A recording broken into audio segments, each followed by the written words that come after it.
Teise raamatu esimese osa 3. alapeatükk. Kuidas oli uustulnukal õige käituda kambrisse sisse astumisel? Kambrisse sisenemisel oli tähtis tervitada kambri asukaid ja mõistlik oli edasi minna kindlameelselt, väljendamata nahaalsust.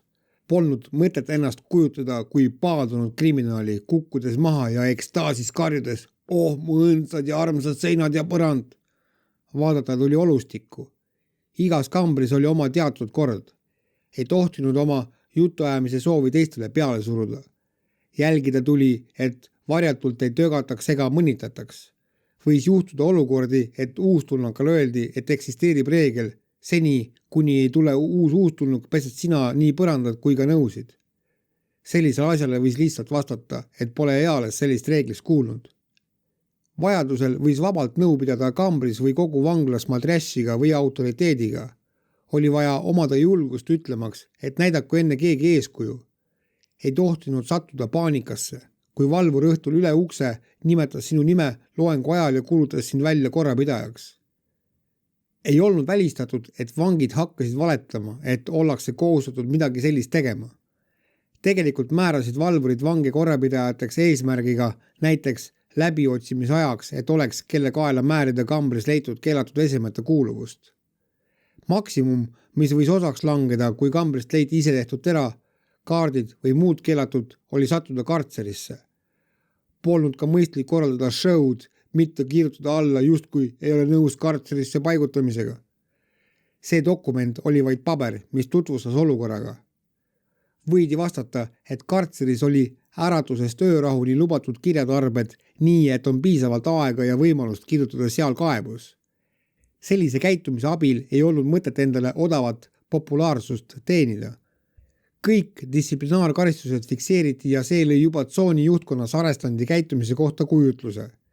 Selline valvuritele vastuhakk võis põhjustada väikese, kuid siiski olukorra, et valvurid viskasid bespredeltsikute kambrisse.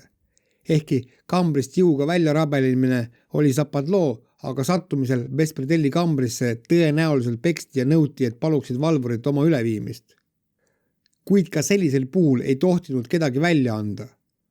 Oli alati võimalus viidata iseloomude sobimatusele olla koos ühes kambris kõigiga, mitte kellegiga konkreetselt. Tavaliselt sellest piisas. Kui olite sattunud presskambrisse, oli võimalus loengu ajal hakata jõuga oma pead vereni vastu seina peksma, et valvurid haigla osakonda paigutaks. Võis nõuda advokaadilt lahendada küsimus seoses ümberpaigutamisega sinna kambrisse, kuhu sooviti. Normaalses, õiges kambris, pidades end viisakalt üleval, ei puutunud arestanti keegi. Ilmselge huumori peale oli kohane vastata samuti huumoriga ja ebaviisakuse peale võis samuti vastata ebaviisakusega või juba isegi löögiga. Teadmatusest võis sattuda kimbatusse, saamata aru, et vanglas ja vabaduses ühed ja needsamad sõnad võivad omada hoopis erinevaid tähendusi. Seetõttu oli soovitatav esialgu vähem rääkida, rohkem kuulata, kuni leksikon ja naljakesed olid arusaadavad. Eriti ettevaatlik tuli olla varasemalt mitu korda süüdi mõistetutega. Enamjaolt olid uustulnukad ise süüdi, et nende üle naerdi. Läksid nad ju igasuguse rumaluse õnge. Üks vanimaid ja populaarsemaid nalju oli justkui valvurid lasevad minna turule, et peab võtma järjekorda. Lasevad ära müüa mõned asjad, et saada raha. Tuleb vaid koputada uksele ja panna end järjekorda kirja. Ja mõned hakkasidki päris tõsimeeli nõudma. Või soovitati uustulnukal võtta saunapäeval kaasa teekann, et ta pärast sauna võtaks mendilt kalja kõigi jaoks. Varem istunutel oli muidugi lihtsam. Nemad teadsid žargooni ja väljendeid. Teadsid, kuidas nalja heita mitte ainult kambrikaaslastega, vaid ka mentidega. Mendid, kes olid kaua töötanud, omasid muidugi samuti selliseid oskusi. Palju nalju käis nii-öelda augu ümber, kuid see oli ohtlik, sest kogenematu ei tajunud piire, kust maalt kuhu oli nali ja kust algab solvang. Selles oli nii palju nüansse, et nendest ei olnud võimalik kohe aru saada. Muidugi tuli kiirelt ära õppida inimeste tundmine, kellele ja mida võis öelda. Äärmiselt hea omadus oli osata naljadest üle minna järsult karmi jutu peale, kuid see oli juba kunst. Täpselt sama oskus pidi olema vastupidises suunas. Arvestades võimalikku psüühilise tasakaalu puudumist, siis vangide tuju võis järsult muutuv olla. Kogenud vang võis uustulnukat rahulikult ära kuulata, justkui talle kogu jutt oli meelepärane, kuid siis võis järsku vihastuda ja öelda välja karmilt oma tegeliku seisukoha. Sellistes olukordades tuli samuti osata konflikt ära siluda. See oli suht keeruline ülesanne, mis vajas lahendamiseks julgust, öeldes näiteks jäta oma arvamus enese teada või veel teravamalt ja mis siis ja mis edasi. Võis juhtuda 2 lahendust. Ta pani sisse tagumise käigu ehk tõmbus tagasi või läks lõpuni välja ja ründas. Kõik tülid olid mõttekas lahendada kohe lõpuni, et selgus oleks majas. Väga vähesed uustulnukad kutsusid esile ohu kohe esimesest pilgust. Uustulnukaid kombati katsetades piire, tihtipeale mitte karmiduse või jõhkrusega, vaid konksutades, eesmärgiga, et katsetajale ei oleks võimalik teha hiljem etteheidet kui tüli alustajale. Näiteks kivi peal käimine võis olla konksu loopimise allikas. Vangla leivast, mis ei olnud võib-olla hästi läbi küpsetatud, oli uustulnukal kindlasti kõhugaasid. Läks kivi peale ja peeretas valjult. Võisid tulla repliigid.